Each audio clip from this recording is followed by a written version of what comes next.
It seemed disrespectful and wrong to use the deaths of people on the ground as a partisan cudgel. War is horrifying, of course, but it's also a grave and profound thing. You ought to stand back in awe for a moment before you start drawing convenient conclusions from the suffering you see. Death is a mystery. Acknowledge that. That's how we feel. Joe Biden's allies in the media do not feel that way. They use the opportunity to attack their political opponents immediately. Didn't Tucker literally say, who gives a fuck about Ukraine while Ukraine was being invaded?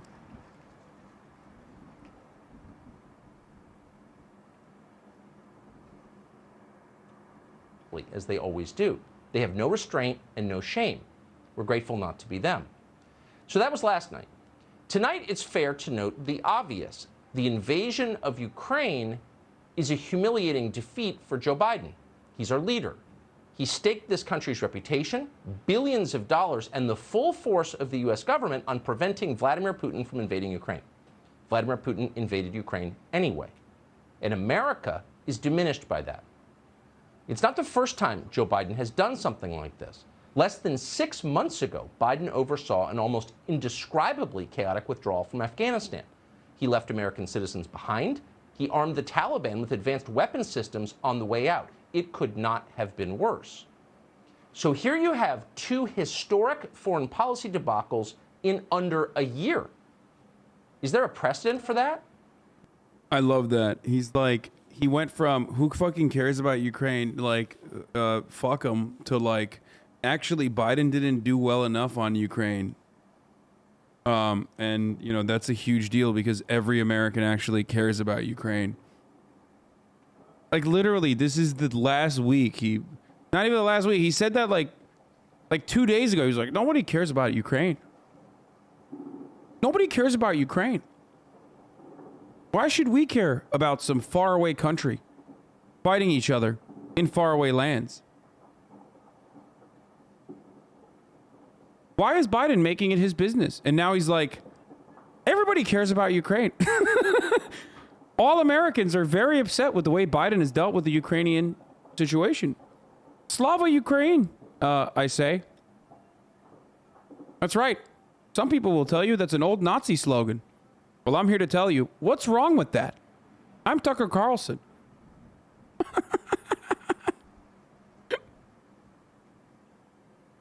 And I found out last night, the Azov battalion, good guys, a lot of good guys.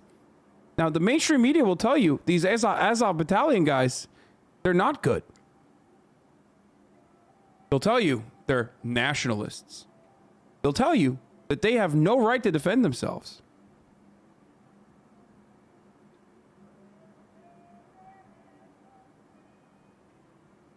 What's the message of it? Well, I don't know if it's still used like that, for the record. Weakness, obviously, the glory to Ukraine. Often say that, but as usual, don't go far enough. Weakness? Well, North Korea is weak.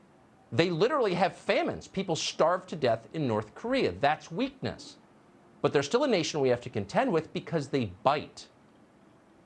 A venomous spider is weak. You can crush it, but you're still afraid of it because it bites. We do not bite, and that's the problem. We're not simply weak. The United States government under Joe Biden is ridiculous. It's pompous, it's self-involved, it's long-winded and fatuous. It's not so different from the fading old man who leads it. There's no hiding this. The rest of the world sees it clearly. So do many Americans. If watching the invasion of Ukraine this week made you feel a little sick, this is probably why.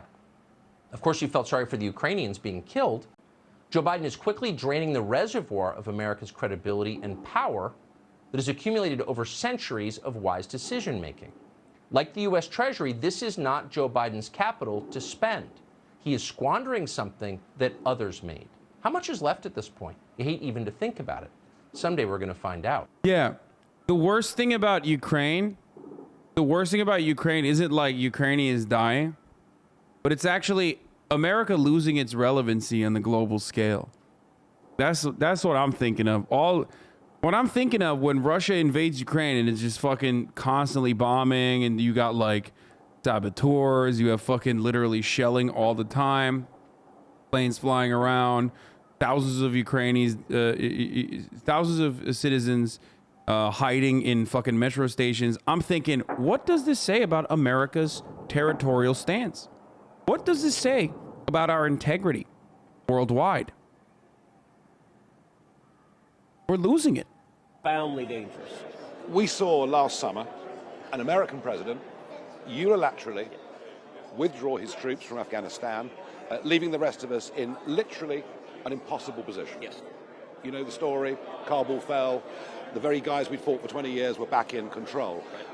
We've been asking ourselves a question, all of us across the Western world, does America care anymore? Is America still a leader? I mean, I wonder, if Donald Trump was still president, would Putin be doing this? No, I think there's no chance. I had dinner with Donald Trump last night. I think the chances that Putin would be invading Ukraine today if Trump were still president are essentially zero. And if you look at why this happened, there are two reasons that Russia is invading. Number one, you put your finger on it, Nigel, just a second ago, which was America's disastrous, catastrophic withdrawal from Afghanistan that was so incompetently executed that every enemy of America was emboldened. They looked to Washington. They took the. I don't need to repeat like why this kind of narrative is actually posturing for additional American wars, because like we can't make that mistake ever again. We have to be extra violent. We have to never stop doing war, lest our enemies recognize that he's right, though. No, the fuck he's not, dude. What are you talking about?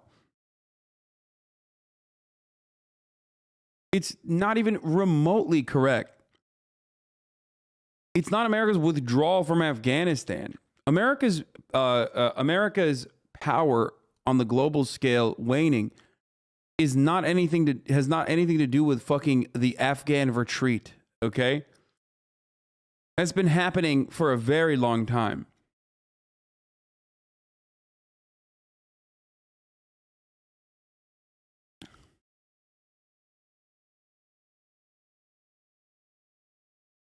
If anything, it's Trump that fucking withdrew. Like, it was Trump's own conditional withdrawal agreement that the Biden administration continued on. He is absolutely correct. Why do I have so many fucking weirdos, dude? Read about Trump, not the Afghan retreat?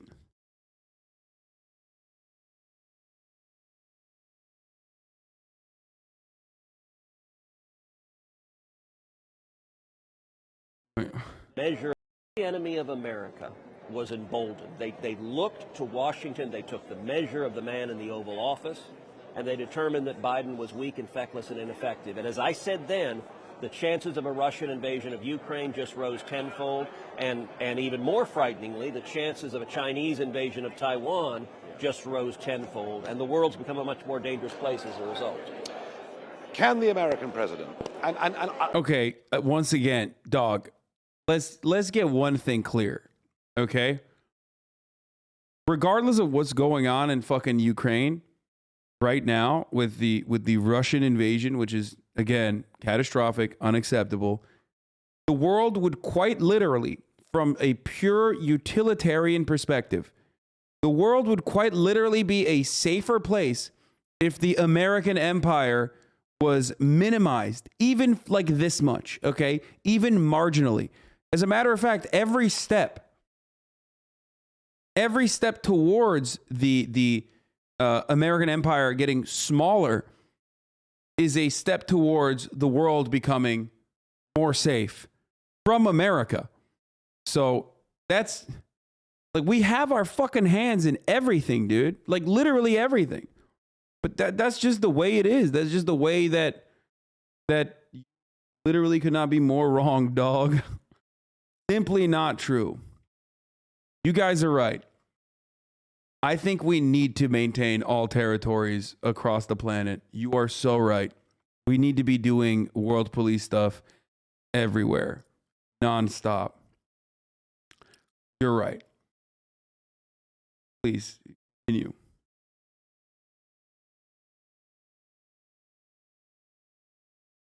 You guys got me by saying you're wrong, you're wrong, you're wrong over and over again.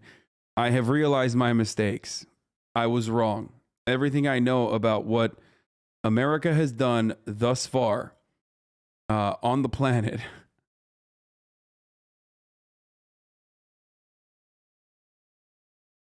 There's a lot of Americans in my chat.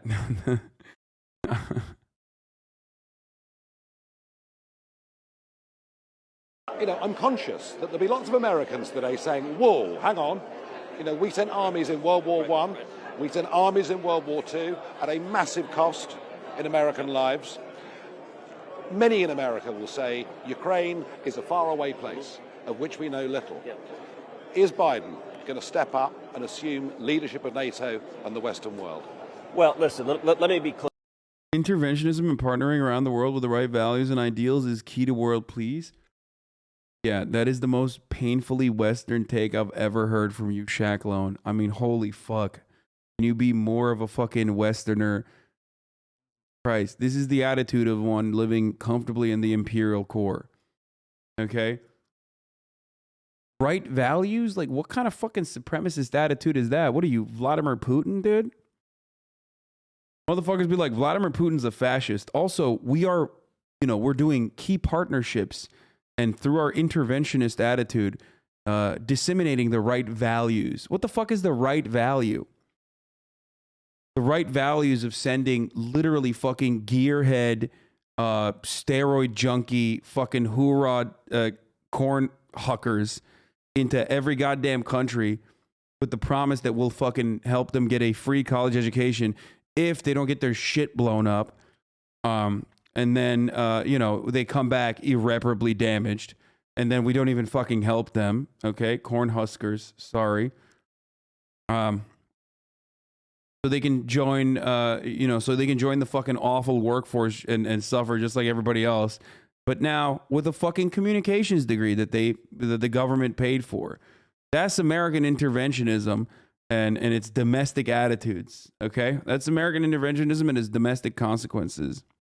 Clear. I think under no circumstances should American soldiers be placed in combat against Russian troops. I think that would be catastrophically dangerous. We should not be fighting with American soldiers in Ukraine. But that doesn't mean that the answer is the weakness and the appeasement we've seen from the Biden administration. How do you stop an invasion from Ukraine? Well, we can look at what actually works. A few weeks ago, I was in an all-senators briefing. Wait, he literally said, no, we shouldn't put troops inside of Ukraine, and now he's saying appeasement. Motherfucker, what's the other option? There is no other option. I love how the second you go from saying Putin is bad to even remotely referencing the West, everybody loses their shit. Yes, dude, it is. There's a couple attitudes that are impossible to shake for those especially living in the West, which is American exceptionalism, and that America is a civilizing force towards the brutal barbarian hordes that it actually does imperialism against. It's the civilizing imperialism that America does, and that's why it's good. Whereas gunshots in Kyiv, and then the other one is that that criminals should be fucking punished. The most draconian measures possible.